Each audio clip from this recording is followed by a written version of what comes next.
Hey there. I offer this podcast freely. Your support really makes a difference. To make a donation, visit reneemckenna.com. Welcome to Spiritual Psychology. My name is Renee LaValle McKenna, and I bring my 30-plus years as a recovering addict and ex-crazy person turned therapist and shamanic healer to bring you snackable teachings on spirituality, psychology, and all things personal growth. And today I want to talk about spirit guides and making direct connection with God, or the goddess, universal mind, the life force, whatever you choose to call source, if you call it anything at all. I know for the first third of my life, I did not call God or goddess. I might call my drug dealer or whatever man I was hoping was going to fulfill and complete me at any given time.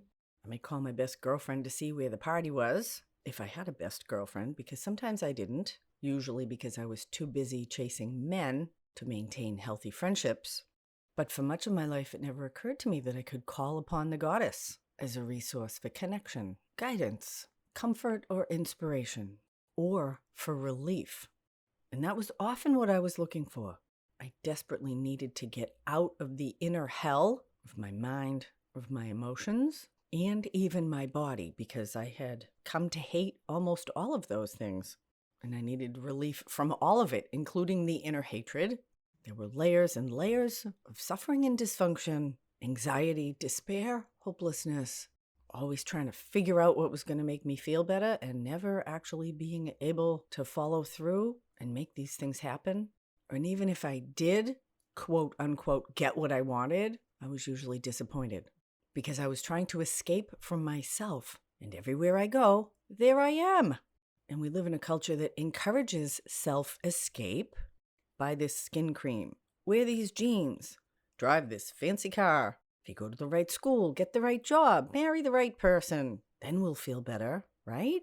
Trying to arrange the outside to fix the inside. And although certainly our external life experience has implications for how we feel internally, I had a profound experience early in my life that showed me that everything can look great on the outside, and my inner experience could still be a dark pit of suicidal despair. And particularly because the outside looked so good, I didn't even feel like I had a right to be suffering, and so I had to keep it to myself, which is absolutely the worst thing we can do. A problem shared is a problem cut in half, and the only thing that makes darkness go away is light. And it was by shining the light into my own inner darkness and continuing to this day to do that, to self-reveal, to tell the truth, to talk about the things I most don't want to talk about. And I still have some of those, and I probably always will because I'm a human. But self-revealing, deep honesty is the single most transformative action we can take and the catalyst for real transformation and positive change. And I always pray before I record. And so there's an emergent process that happens in this podcast. So I think I'm going to start talking about spirit guides and talking with God. And maybe what we're really going to talk about today is deep honesty. Because if I'm going to talk to God or the goddess, or whatever you name what you talk to, your own highest self, the quality of the conversation is very dependent upon my level of honesty, vulnerability, intimacy, and self-revealing, just like it is with a regular person. Often at parties and gatherings, I will find myself doing dishes in the kitchen or clearing tables because the quality of the conversation is uninteresting to me because it's surface. And I find surface conversations boring. And sometimes I would rather be with the dishes than the other people in the room. It's not that they're bad people. They're perfectly fine people. But I find that I am much more stimulated and nourished by full Monty deep conversation than superficial chatter. And lots of times I'd rather just save my energy, do a little bit of service rather than tell Aunt Mary what I'm doing for my work. In fact, deep honesty has become a way of life and probably my central passion. In fact, self-revelation, whether I am listening to it or talking myself, feels like a creative process on some level. The life force moves through us in our own deepest truth, whatever that truth is. And when we look inside, The first things that we see are pain and unresolved emotional issues. And that suffering is usually the result of some kind of untruth or misalignment.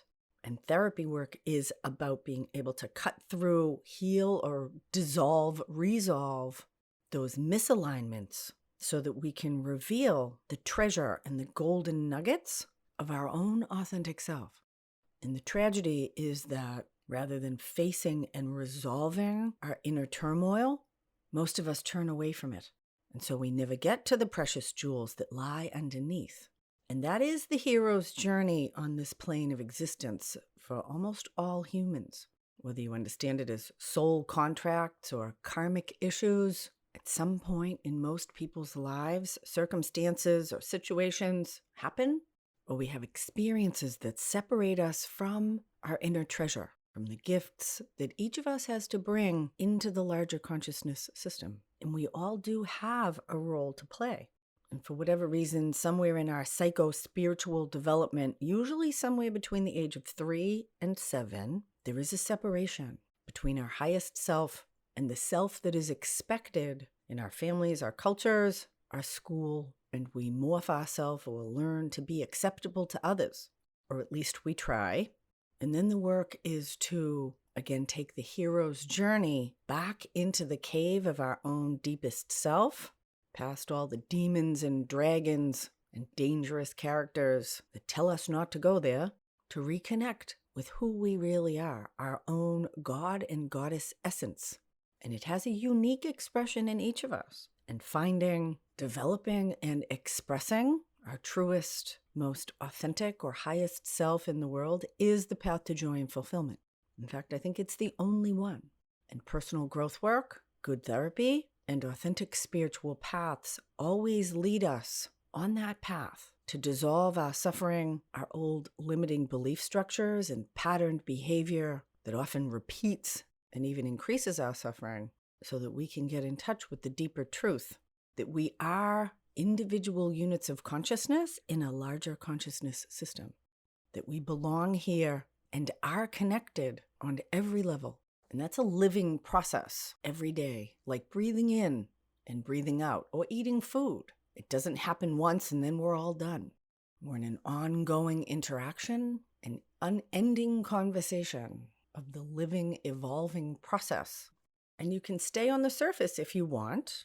We do have free will, and spend your time mostly concerned with how you look, how much money's in the bank, who you're having sex with. And certainly, I think about all of those things on a regular basis. But if that's all you're interested in, you're probably not listening to this podcast. Because although the physical plane of existence is absolutely the major part of our experience, the metaphysical reality is the flavor and texture and nutrition of that experience. And the interface or interplay of the physical and the metaphysical is what's really rich, dynamic, alive, and interesting for me. So I referred earlier to this powerful configuration early in my life that was a teaching about the difference between my inner world and my outer world and how disconnected they could be. So I started hooking up with boys very early, around the age of 12. Hooking up is in like making out. I waited to the ripe age of 15 before I had sex for the first time. And sex, drugs, and rock and roll all kind of descended upon me at 12 and a half. And I got involved in a big gang, and we partied on the railroad tracks. And a lot of us got high every day. And there was a big age range from probably 12 to 20. And around 14, I caught a boyfriend. And he was 17, and he had a car. And I was already a drug addict, and he was an alcoholic, and it was a match made in heaven. Or perhaps a match made in some realm of hell. Maybe a little bit of both. And we stayed together for 6 years. And honestly, that relationship should have ended after about 6 months rather than 6 years. But as first love relationships can be, it was incredibly formative for both of us. I descended very quickly into my addictions, of which there were many. He was pretty abusive early in our relationship and used to tell me that I was fat, which I wasn't, and I already felt deeply inadequate. And so I started to make myself throw up every day as a way to maintain my weight, secretly, of course. Starting my long and very painful, dysfunctional relationship with food, which I'm happy to admit is incredibly healthy today, but Took a long time. I was completely obsessed with him, revealing my sex and love addiction and codependency, and I was either using drugs or alcohol or both almost every day. And all of those things were desperate attempts to feel better because there was this inner hole in my soul that felt like a gaping black void with screaming, tortured voices coming out of it. And I was absolutely terrified to look inside myself because I thought that all that was in there was a pile of shit. And so I spent all my time and energy trying to get away from the very things I needed most to face. And he was a very ambitious young man, and he went to the vocational part of my high school. He graduated 3 years ahead of me and started working and making a lot of money. He did auto body work. He was quite good at it, and he was very fast. And so they paid him based on what the job was worth rather than an hourly wage. By the age of 18, he had multiple cars, a 1969 Mach 1 Mustang, and a brand new Z28 Camaro. And he was cool as fuck. And although he was abusive to me behind closed doors and put me down, when we were in the outside world, he liked to show me off. And as we got deeper and deeper into our relationship, we spent less and less time with other people. Although he didn't forbid it, I knew he didn't really like me to hang out with my friends. And my mother had modeled to me to just have a man in your life and no one else. And so it was kind of an easy slide for me to isolate myself with this person and pretty much spend all of my time with him. And I know today that no one person can fulfill me, that we're supposed to partake in the banquet of humanity to be fully satisfied and stimulated at this meal of life. But at the time, I didn't know that. One of the great lessons of that relationship. And when I was about 16, my junior year in high school, I realized I better get my act together if I wanted to go to college, because I didn't really want to be a loser. I knew there was some jewels in there that should be expressed, and he was moving on in his career, and we weren't partying with everybody else anymore, so we decided to stop drinking and drugging. And then we completely stopped hanging out with everybody, and it was just me and him, and it was one of the darkest times of my entire life. I didn't know that I had the disease of addiction. I thought using drugs and alcohol was a choice. I didn't know it was a need. And although I did stop using drugs and alcohol, I descended to the depths of my addiction with food that was certainly a realm of hell that I didn't know existed. Compulsive eating and bulimia and self-hatred. I gained 70 pounds in 7 months when I stopped using drugs and drinking. I still have stretch marks on my body from that experience today, and it was terrifying. And I felt like my body was betraying me. Every day it would get fatter. Every day I would hate it more. And I knew that it wasn't going to stop, and it wasn't. I have a friend in a food 12-step program. In fact, I worked with her as a spiritual advisor for some time, and she relapsed on food. She gained 150 pounds, and she's still carrying it the last time I saw her. But because I stopped using drugs and alcohol, I was able to apply myself intellectually because my brain wasn't all fogged up.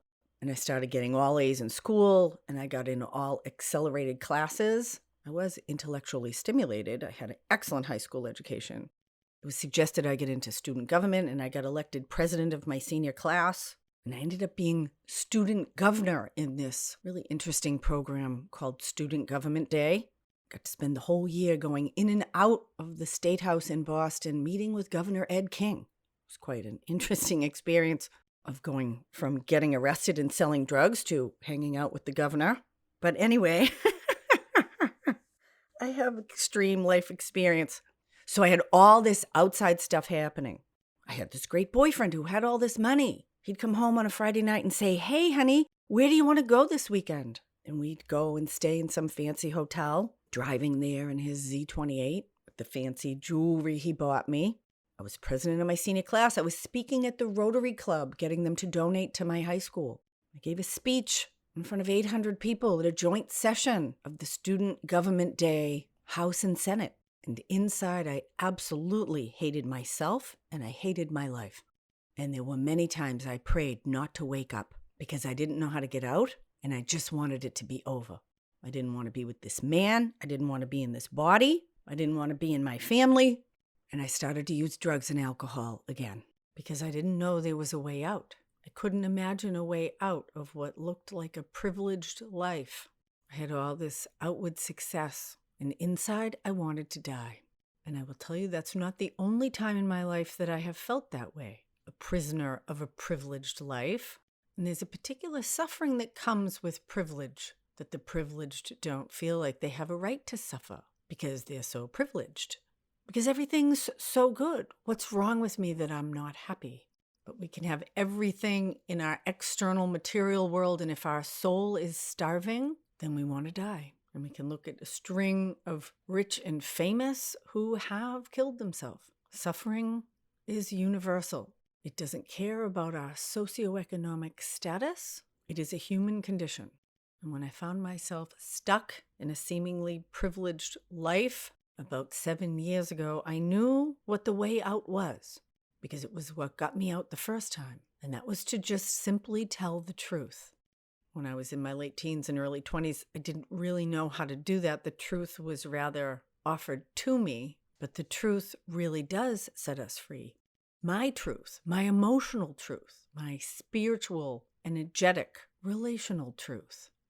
Even if it's painful to other people, the highest good for me is the highest good for everyone involved. I did a recent podcast on that, Praying for the Highest Good, number 146, if you're interested. And it is our inner truth that determines our experience, the quality, flavor, and texture of our life. And if my life has integrity, and my internal life matches my external life, then that's great. But the gap between my physical and my metaphysical, between my personal and my transpersonal, that is often a gap of suffering. And the medicine for my soul suffering, the bridge between my inner and outer world, is a bridge of my own deepest emotional truth. And my favorite quote around this idea of the power of truth comes from the Gospel of Thomas. Gospel of Thomas didn't make it into the regular Bible. It's one of what's called the Gnostic Gospels. All the Gospels that didn't make the cut into the Bible from whoever was editing in the 2nd century or whenever they wrote it. And it says, "If you bring forth what is within you, what you bring forth will save you. If you do not bring forth what is within you, what you do not bring forth will destroy you." And that is a spiritual truth that needs no interpretation. Thank you so much for listening. I am still looking for volunteers to trade a free session of my spiritual psychology and open door growth work for being recorded. This is incredibly empowering and transformative work, and I want to start to share what's possible on YouTube. So shoot me an email, info@reneemckenna.com, if you'd like to find out more about having a free session with me. I'm going to be doing a New Year's Day mini retreat, setting our intentions for the new year. We'll do some inner journey work, some journaling, let go of what no longer serves us, and open to gather that which is to come in 2023. You can send me an email for that or DM me on Instagram @Renee_LaValley-McKenna. And be sure to check me out on Insight Timer. I'm doing lots of free live workshops almost every week. Blessings on your path until we meet again. This is Renee LaValley-McKenna for Spiritual Psychology.